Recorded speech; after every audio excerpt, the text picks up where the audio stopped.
어서 오십시오. 반갑습니다. 네, 자리하시고요. 반갑습니다. 감사합니다.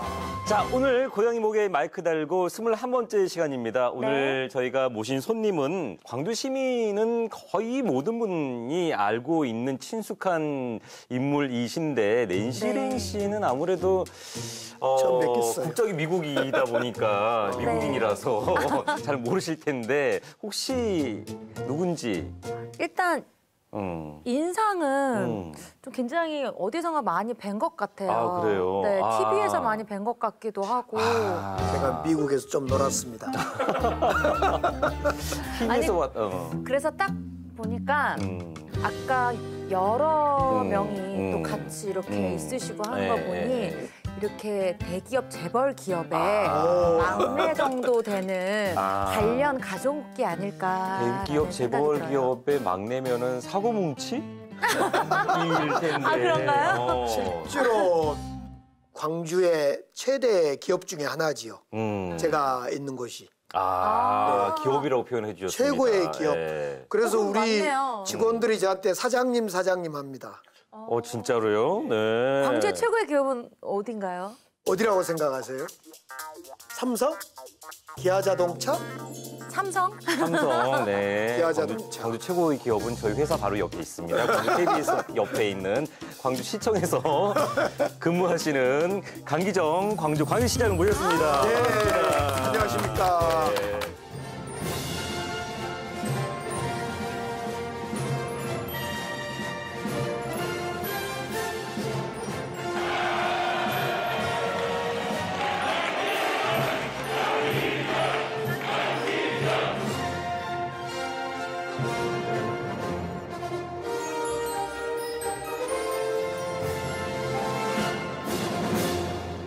이제 광주시장으로 취임을 하고 나서 100일이 훌쩍 지났거든요. 제일 바쁜 시기이지 않았을까? 그 100일여의 시간이 어떻게 보내셨을지 좀 소개를 해주실까요? 제가 7월 1일 날 취임했는데 취임하면서 제 직무실 쪽에다가 시계를 하나 이렇게 걸었습니다. 시간이 가는 시계. 그래 오늘이 지금 3,100시간이 넘었거든요. 제가 취임한 지. 이것이 약 35,000시간이 되면 제 임기가 끝나는 겁니다.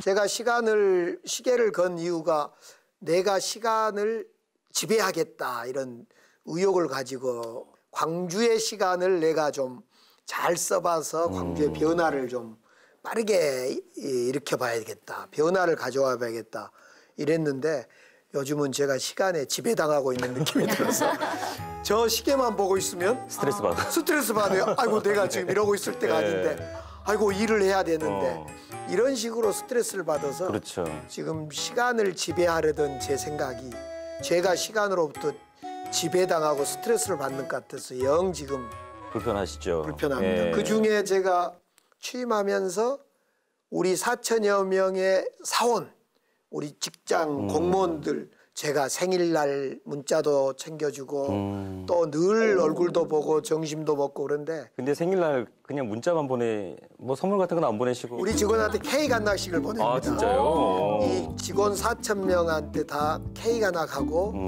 저는 이제 아침에 출근길에 문자 하나 홍길동 과장님, 홍길동 팀장님 오늘 생일 축하합니다.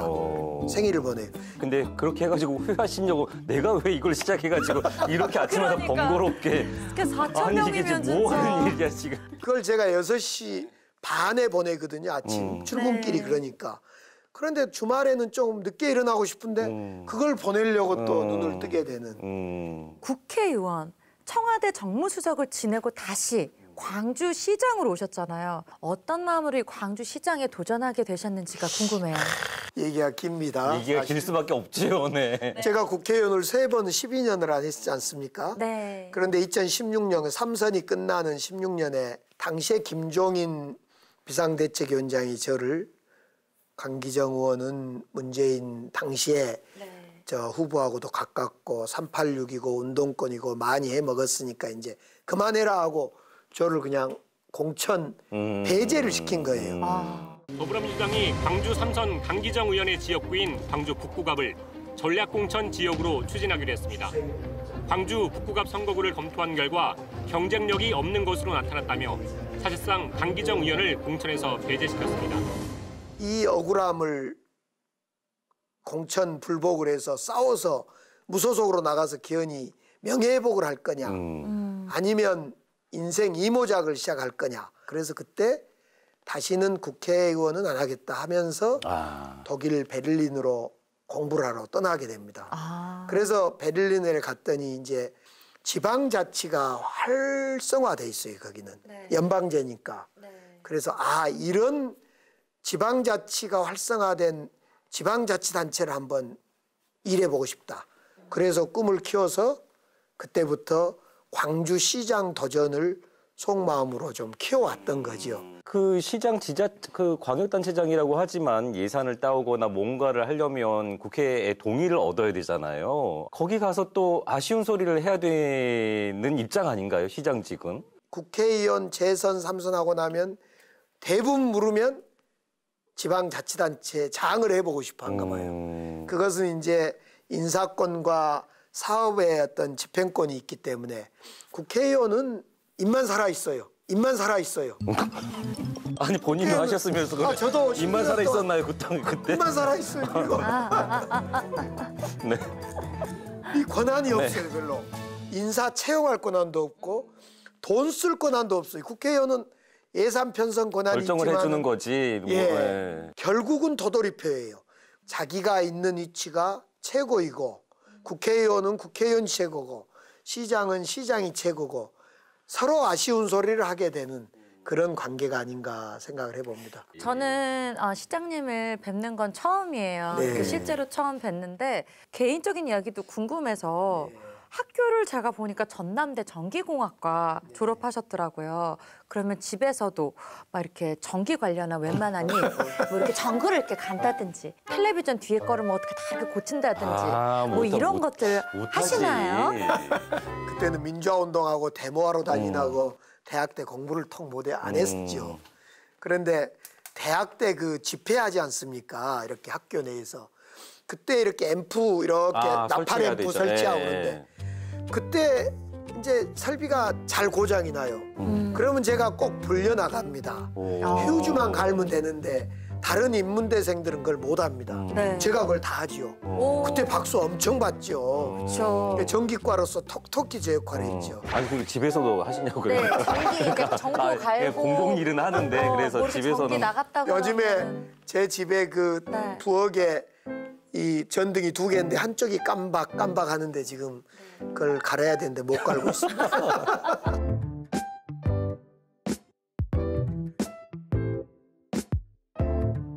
대학교 얘기를 잠깐 해주셨는데 대학교 1학년이면 정말 아무것도 몰랐었던 그런 시절이잖아요. 네, 그 시절에 인생이 중요한 전환점을 맞았다. 이게 어떤 일이 있었을까요? 대학교 1학년 때? 대학을 딱 들어가서 3월 달에 입학식하고 바로 다음 날 제가 웅변을 하고 이런 좀 성격을 외형 성격으로 바꾸는 그런 서클을 가려고 막 찾아갔어요. 제가 가는 곳은 402호가 아니라 406호쯤에가 있었는데 402호를 가다가 문을 두드렸다가 거기에 선배한테 덜컥 엉킨 거죠.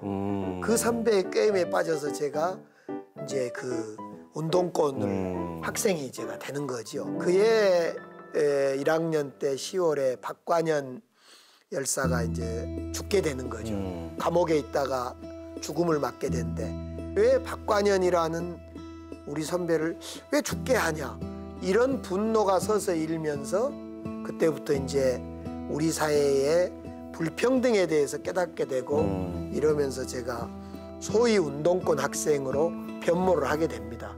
집에서는 그러면은 지금 가족 관계가 5남 3녀의 막내인데 5남 막내요 그것도. 어머니가 42인가 3세 저를 낳으셨는데 막내니까 아무것도 철도 없이 그냥 귀여움 받으면서 잘 착한 학생으로 착한 저 어린이로 커왔던 그런 거였죠. 말썽도 안 부리는. 근데 그렇게 애주중지 키운 아들인데 이렇게 운동권 한다고 이렇게 집에도 안 들어오고 막 이렇게 옥살이도 한다고 했으니 얼마나 어머니 가슴이 좀 무너져 내렸을까? 아니면은 오히려 응원을 해주셨을까? 좀 궁금하기도 하네요. 4학년 때는 감옥을 가게 됐는데 네.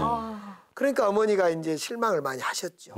그런데 막내 아들이 감옥에 가 있는데 제가 한 4년 감옥 생활 겨울을 네 번을. 네 번을 보냈는데 어머니가 겨울에 불을 안 떼고 사셨다는 거예요. 아, 그래서 제가 참 어머니한테 고맙다 이런 생각을 많이 하고 그래서 제가 철이 들어서 어머니를 결혼하기 전부터 또 결혼해서 내내 제가 어머니를 모시게 됐습니다. 그랬군요. 근데 우리 시장님 진짜 말씀 잘하시는 것 같아요. 아니 제 이야기니까. 아니 그래서 듣다 보면은 빠져들어요? 조목조목 길 것 같은데도 또 네. 금방 끝나시는 것. 아까 국회의원이 뭐만 살아있다 그랬어요? 네. 삼선이 나신 분입니다. 아니 네. 근데 렌시령 씨, 듣다 보니까 말씀 되게 잘하시는 것 같아요. 렌시령 씨 이건 말이 아니라 제 그냥 삶이에요. 네. 이걸 제가 못하면 이상한 사람이에요. 맞아요. 아, 네. 네. 그런데 시장님 결혼식 때 왜, 어머나, 왜, 어머나, 왜, 어머나. 왜? 신부님이 납치를 당하셨다는 이런 얘기인데 도대체 무슨 일이 있었던 건가요? 아, 결혼식 때 아내, 신부가 신부. 납치가 됐다고요? 네, 네, 네. 결혼식장에서? 결혼식장 납치가 아니라 결혼식을 한 1주 반을 앞두고 제가 청첩장을 막 이제 돌리고 있었을 거 아닙니까? 네. 네. 근데 신부도 갑자기 안기부에 체포돼서 구속이 돼버립니다. 아, 그때 결혼식을 제가 전남대학교 교정에서 전통 원래 방식으로 학생들하고 함께 하려고 그랬어요. 저는 돈도 안 들겠다. 많은 하객도 있겠다. 또 총학생회에서 요구를 해와서 제가 모델이 되기로 했죠. 저도 어차피 결혼해야 되는데 좋잖아요. 공짜 결혼도 하고.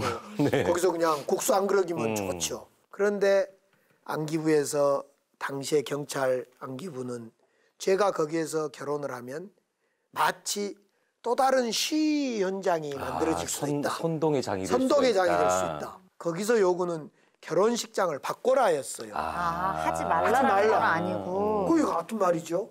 아 그런가요? 그래서 제가 너희들은 원래 나쁜 놈들인데 나에게 결혼식까지 해라 말아라 장소까지 얘기하는 것은 내가 동의할 수 없다. 그랬더니 결혼식 청첩장을 돌리고 있는데 신부를 구속시킨 거예요. 그럼 그분하고 결혼을 하신 거? 그렇죠. 결혼도 결혼하셨어요. 아이 우리가 의리가 있지. 의리로 결혼하신 거예요? 사랑해서 결혼하신 게 아니라? 아 이제 사랑의 마음의 기본에 예. 의리도 있었다. 의심하지 않겠다. 의심하지 그렇죠. 않겠다. 예. 어쨌든 너무 사랑하셔서 결혼하신 거잖아요. 예 그랬죠. 갑자기 늦었어요. 한 2초 정도. 당연히 예. 아니 너무 당연한 걸 여쭤봐서 제가 당황했죠.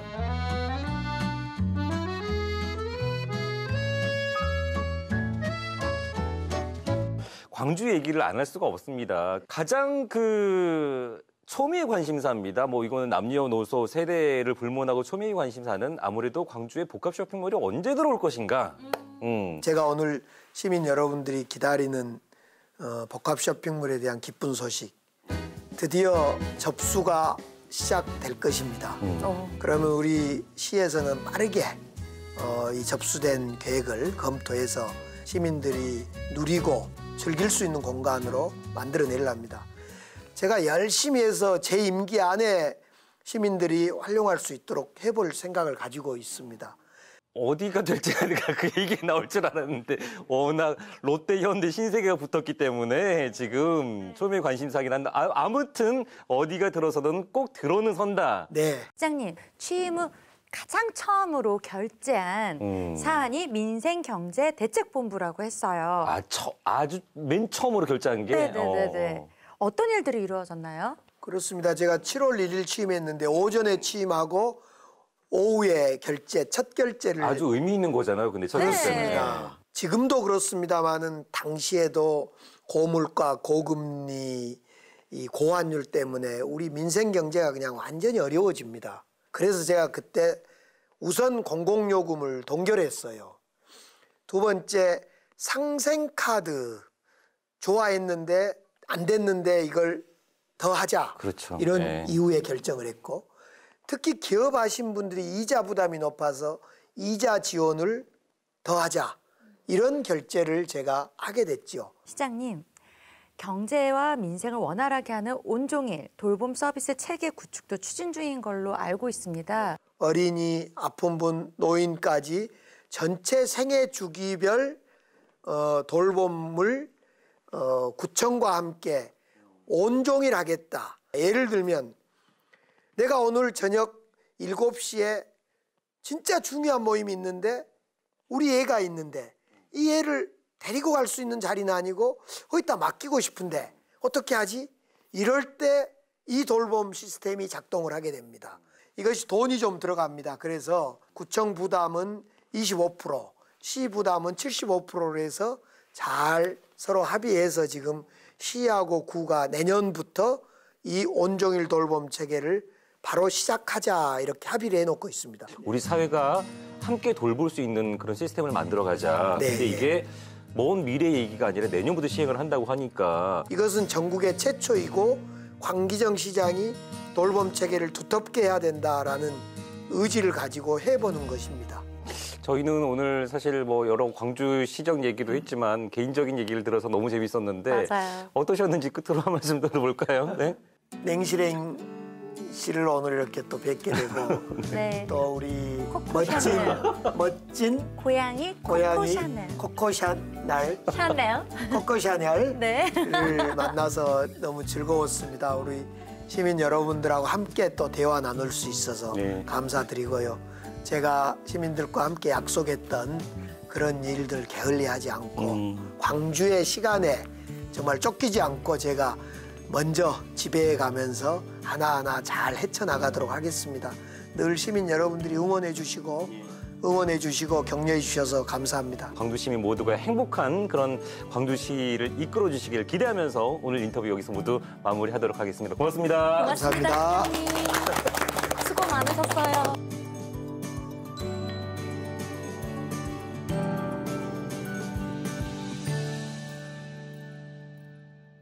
방송은 20분인데 말씀을 너무 잘하셔가지고 말씀을 너무 잘하셔가지고. 플레이트 찍혀요. 찍었어? 자, 시장님 플레이트 쳐주시겠습니다. 자, 하나, 둘, 셋.